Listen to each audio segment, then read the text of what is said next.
Gilliard. I got so much. Are you ready, kids? Aye, aye, Captain! I can't hear you. Aye, aye, Captain! Oh! Fucking design on right now. Break it down, bring it back, make it clap. I got 3 old thoughts, new block, wear that thing. Assalamualaikum warahmatullahi wabarakatuh. Shalom, salve, Om Swastiastu, Namo Buddhaya, salam kebajikan, salam Pancasila. Perkenalkan, nama saya Yunita Naomi Finit dengan NIM 2201070126, mahasiswa semester 3 kelas C, Program Studi Pendidikan Pancasila dan Kewarganegaraan, Fakultas Keguruan dan Ilmu Pendidikan, Universitas Nusa Cendana. Video ini saya buat untuk memenuhi ujian akhir semester mata kuliah Ideologi Negara. Dalam video ini, saya akan membahas atau menganalisis satu kasus yang sedang trending yang tidak asing lagi bagi kita, yaitu para pengungsi Rohingya yang ditolong. Saat ini, pengungsi menjadi salah satu perhatian utama dalam hubungan internasional. Isu pengungsi mempengaruhi baik kebijakan luar negeri maupun kebijakan domestik sebuah negara.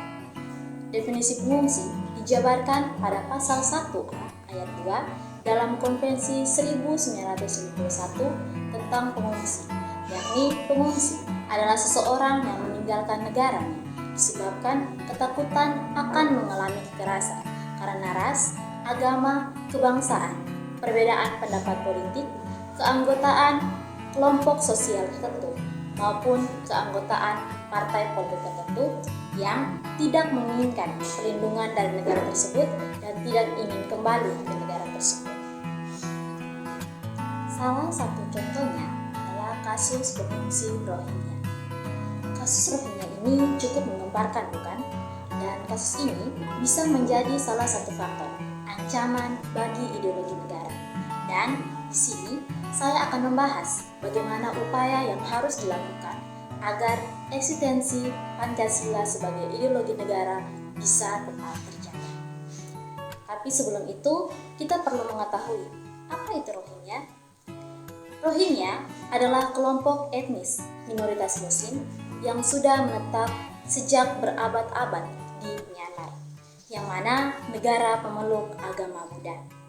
Meskipun telah lama tinggal di sana, etnis ini tidak diakui oleh pemerintah Myanmar secara resmi sejak tahun 1982. Mengapa sampai pemerintah Myanmar tidak mengakui Rohingya?